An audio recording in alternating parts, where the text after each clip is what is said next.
Hello students, आज आपका organic chemistry में हेलो एल्केन्स की फिजिकल प्रॉपर्टीज का टॉपिक स्टार्ट हो रहा है। इससे पहले वाले क्लास में आपने हेलो एल्केन्स की प्रिपरेशन पढ़ी है, तो चलिए अभी अपन हेलो एल्केन्स की फिजिकल प्रॉपर्टीज स्टार्ट कर रहे हैं।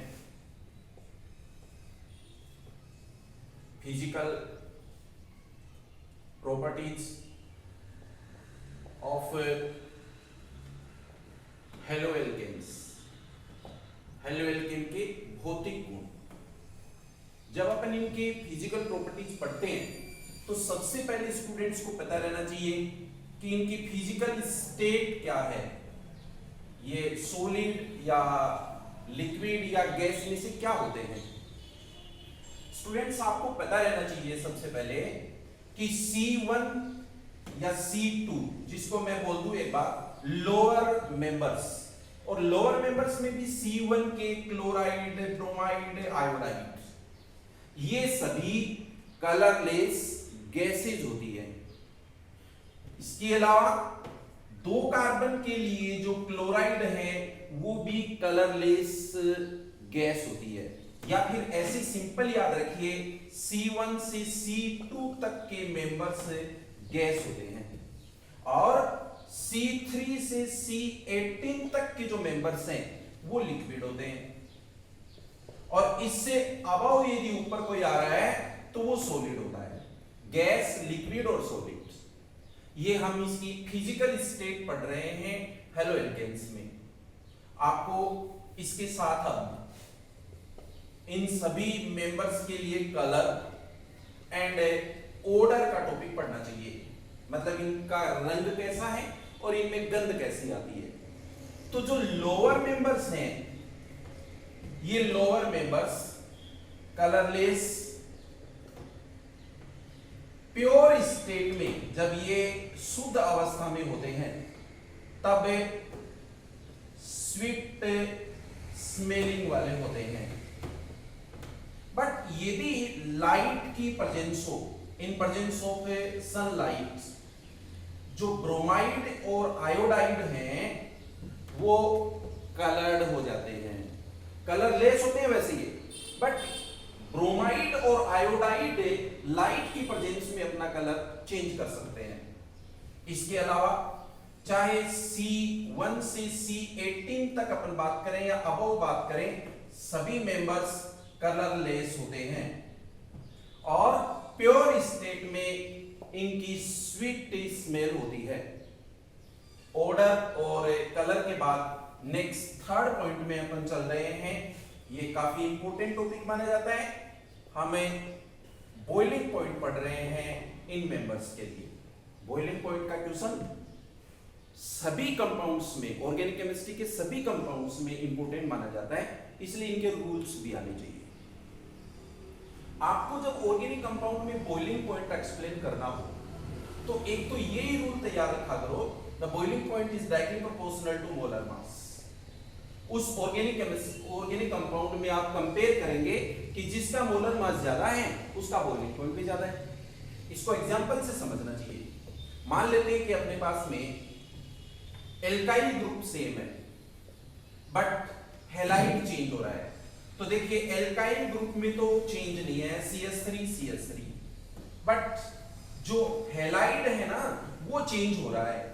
और जैसे ही हैलाइड चेंज हो रहा है, फ्लोराइड, क्लोराइड, ब्रोमाइड, आयोडाइड, तो फिर इनकी मोलर मास कंटिन्यूअस इंक्रीज हो रहा है।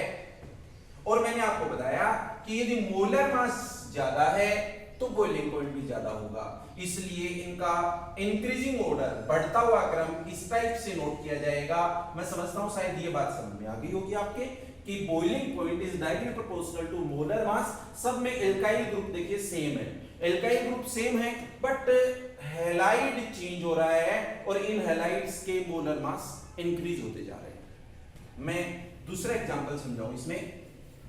आपके पास एल्काइल ग्रुप चेंज होता जा रहा है। एल्काइल ग्रुप देखिए हैलाइड तो सब में सेम है, बट एल्काइल ग्रुप में कार्बन के नंबर्स इंक्रीज हो रहे हैं, 1 कार्बन, 2 कार्बन, 3 कार्बन। यदि ऐसी सीरीज इस टाइप से अपने पास में आता है तो अपन बोलेंगे कि मोलर मास इंक्रीज हो रहा है। और आप जानते हैं कि boiling point is directly proportional to molar mass, इसलिए हम इनका ऑर्डर इस टाइप से नोट करेंगे। बोलिए मिथाइल क्लोराइड से ज्यादा बॉइलिंग पॉइंट होता है इथाइल क्लोराइड, उससे ज्यादा होता है नॉर्मल प्रोपाइल क्लोराइड। इस टाइप से आप बॉइलिंग पॉइंट के इस पॉइंट को प्रिपेयर कर चुके हैं। मैं बॉइलिंग पॉइंट का एक टॉपिक पढ़ा रहा हूं, बट अब मोलर मास इक्वल लेंगे अपन, तब किस टाइप से बॉइलिंग पॉइंट चेंज होता है। सपोज अपने पास इस टाइप का एक ऑर्गेनिक कंपाउंड है जिसमें सभी आइसोमर्स का बॉइलिंग पॉइंट सेम है, 4 कार्बन पर क्लोराइड। अब दोबारा से देखिए, 4 कार्बन और ये क्लोराइड, इन दोनों का ही बॉइलिंग मोलर मास सेम है, 4 carbon 4 carbon, Cl Cl, hydrogen hydrogen equal number में है। तो ऐसी सिचुएशन में हम कैसे बताएंगे कि मोलर मास सेम होने से बॉइलिंग पॉइंट में क्या डिफरेंस आया। ब्रांच यदि बन गई है तो फिर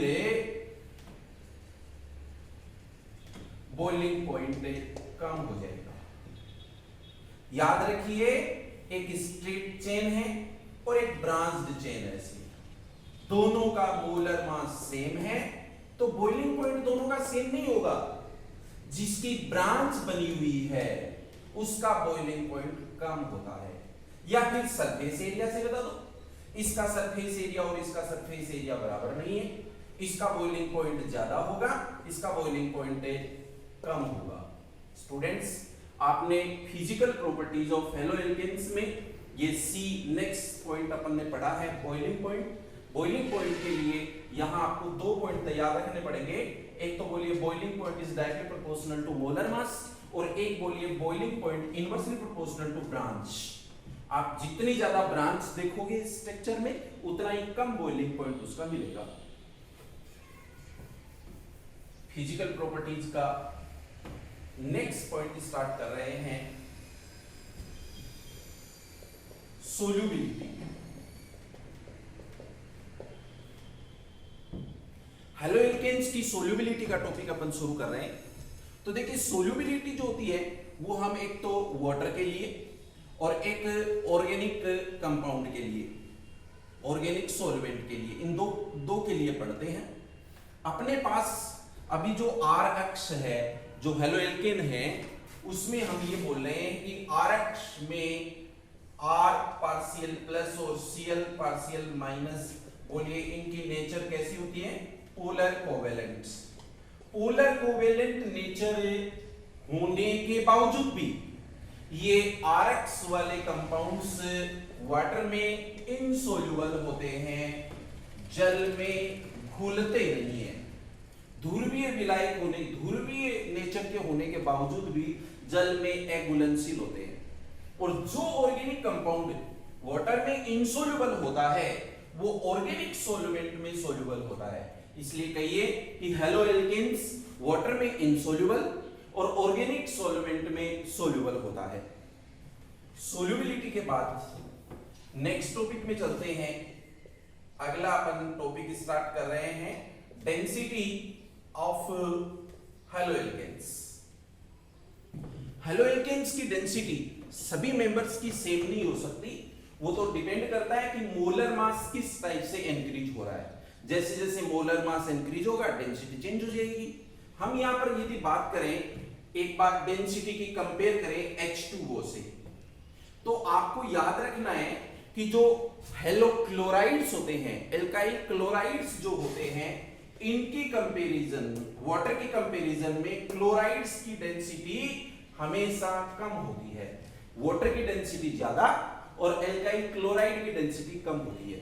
जबकि मैं अब इससे कंपेयर करूं, मैं वाटर से कंपेयर करूं ब्रोमाइड की, alkyl bromide and alkyl iodide have greater density than water.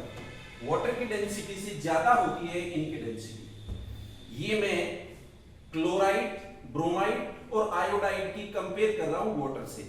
इसलिए आप इनका एक ऑर्डर बना सकते हैं कि यहां सबसे ज्यादा डेंसिटी किसकी है, alkyl iodide have greater than bromide and then chloride. ये हेलो एल्केन्स की डेंसिटी का टॉपिक है। जब अपन डेंसिटी मेजर करते हैं तो हमारे पास में यदि हम ग्राम पर ml में यदि अपन इन सब की डेंसिटी को पढ़ करके देखें तो ये देखेंगे कि जैसे जैसे एक कार्बन के साथ में हेलोजन इंक्रीज होगा उसी टाइप से इनकी डेंसिटी भी इंक्रीज होती जाएगी। फॉर एग्जांपल CH2Cl2, जैसे अपने पास में ये एक कार्बन के साथ में दो क्लोराइड डाइक्लोरोमीथेन है तो इसकी डेंसिटी अबाउट 1.33 ग्राम पर ml ये होती है। अब मैं यहाँ पर कार्बन के साथ में क्लोराइड इंक्रीज करूं, जैसे मैंने बना दिया क्लोरोफॉर्म, तो क्लोरोफॉर्म की डेंसिटी इस 1.3 से इंक्रीज हो जाएगी, ये बढ़ेगी तो आप अबाउट 9 ग्राम पर ml। तो आप ये देखेंगे कि चेंज क्या हुआ है, कार्बन तो सेम ही है, हेलोजन इंक्रीज हुआ है तो फिर डेंसिटी भी इंक्रीज हो गई है। आप इसमें देखिए एक कार्बन और जोड़ेंगे, CCl4 कर दिया मैंने, तो ये श्योर है 1.3, 1.4 तो ये 1.5 आपके पास में इंक्रीज होता हुआ ऑर्डर आ जाएगा डेंसिटी का। और यदि आप इस टाइप से नहीं पढ़ते, सपोज अपने पास में C3H7Cl ये नॉर्मल अपने पास में प्रोपाइल क्लोराइड है और ये नॉर्मल प्रोपाइल ब्रोमाइड है, ये नॉर्मल प्रोपाइल आयोडाइड है। अब देखिए कार्बन नंबर सेम है, सब में कार्बन नंबर सेम है बट हेलोजन चेंज हो गया है Cl Br I। तो आप यहां पर ये कह सकते हैं कि इन तीनों की डेंसिटी इक्वल नहीं होगी। यहां आपके पास में जो क्लोराइड है इसकी डेंसिटी अबाउट 0.89 है, 0.5 जोड़ देंगे 1.3 है और 0.5 जोड़ देंगे 1.8 है। ये अपने पास में क्लोराइड ब्रोमाइड और आयोडाइड की इंक्रीजिंग ऑर्डर का है डेंसिटी का टॉपिक। डेंसिटी के बाद हम अगला टॉपिक स्टार्ट कर रहे हैं, हेलो एल्केन्स की प्रॉपर्टीज का टॉपिक चल रहा है। उनमें नेक्स्ट अपन पढ़ रहे हैं डाइपोल मोमेंट, द्विध्रुव आघूर्ण। ये डाइपोल मोमेंट का टॉपिक अपन यहां पर ऐसे भी लिख सकते हैं, नेचर ऑफ बॉन्ड। कार्बन और हेलोजन के बॉन्ड की नेचर अपन यदि पढ़ें तो बोलिए कार्बन से ज्यादा इलेक्ट्रोनेगेटिविटी होती है हेलोजन की। हेलोजन्स में यदि अपन नोट करें F, Cl, Br और I, तो यहां आपके पास 4.0, 3.0, 2.8, 2.5 ऐसे अपन नोट करेंगे तो ये डिक्रीजिंग ऑर्डर होगा बट सभी हेलोजन्स की इलेक्ट्रोनेगेटिविटी सेम नहीं होती। फिर भी हम ये जरूर बोलेंगे कि बॉन्डेड इलेक्ट्रॉन्स का मूवमेंट कार्बन से हेलोजन की तरफ जब जाता है तो कार्बन पर पार्शियल प्लस और हेलोजन पर पार्शियल माइनस चार्ज आता है, इसलिए बॉन्ड की नेचर पोलर कोवेलेंट टाइप का ये बॉन्ड होता है। इनमें इनका डाइपोल मोमेंट किस ऑर्डर में लिखा जाता है, यहां एक इंपॉर्टेंट क्वेश्चन है, मिस्टेक नहीं हो, गलती नहीं हो, इसके लिए आप फोकस्ड रहिए कि जब अपन ने methyl chloride, methyl fluoride, methyl bromide और मिथाइल आयोडाइड की बात करें, यहां मैंने जानबूझ करके लिखा, आप ध्यान दीजिए F। यहां जब अपन इन सभी के डाइपोल मोमेंट का ऑर्डर बनाएंगे तो मिथाइल क्लोराइड के लिए 1.86 डिवाई होता है, जबकि फ्लोराइड की जो वैल्यू है वो 1.84 डिवाई है। फिर ब्रोमाइड की बात करें 1.83 डिवाई और आयोडाइड का यहां पर सबसे लोवेस्ट होता है 1.4 डिवाई। स्टूडेंट्स, जब एबीसीडी ऑप्शंस में कंपटीशन एग्जाम में जब आपका क्वेश्चन मिलता है इसमें, तो आप बोलिए कि क्लोराइड से कम डाइपोल मोमेंट होता है फ्लोराइड का और फ्लोराइड से कम होता है ब्रोमाइड का। देखिए मैं यहां फ्लोराइड नहीं लिख रहा हूं, उसका रीजन जो होता है ये इलेक्ट्रोनेगेटिविटी और फ्लोराइड की कंपैरिजन में क्लोराइड का इलेक्ट्रॉन गेन एंथैल्पी ज्यादा होना भी डाइपोल मोमेंट को अफेक्ट करता है। इसलिए जब अपन physical properties of halo alkanes पढ़ रहे हैं तो यहां अपने को एक कंपैरेटिव क्वेश्चन में काफी इंपॉर्टेंट क्वेश्चन मिल चुका है। हम फिजिकल प्रॉपर्टीज में नेक्स्ट पॉइंट स्टार्ट कर रहे हैं, बॉन्ड एनर्जी ऑफ RX की बॉन्ड एनर्जी का टॉपिक कैसे प्रिपेयर करेंगे, मींस ये रिएक्शंस जब होती हैं तब आप इनमें कौन से बॉन्ड को इजीली ब्रेक कर सकते हो और क्यों कर सकते हो। तो बोलिए, यहां F का बॉन्ड आसानी से ब्रेक नहीं होता, I का ये बॉन्ड आसानी से ब्रेक हो जाता है। इसका रीजन, ये स्मॉल साइज होती है, इसकी इलेक्ट्रोनेगेटिविटी हाईएस्ट होती है। ये लार्ज साइज है, बड़ी साइज है, इसकी इलेक्ट्रोनेगेटिविटी लो है, इसलिए ये वीक बॉन्ड है, ये स्ट्रॉन्ग बॉन्ड है। ये रिएक्टिविटी ऑर्डर भी ज्यादा शो करता है, ये रिएक्टिविटी ऑर्डर कम करता है। ये बॉन्ड एनर्जी का टॉपिक था। मैं समझता हूं शायद आपको हेलो एल्केन्स की फिजिकल प्रॉपर्टीज का टॉपिक प्रिपेयर हो गया होगा। Thank you, have a nice day.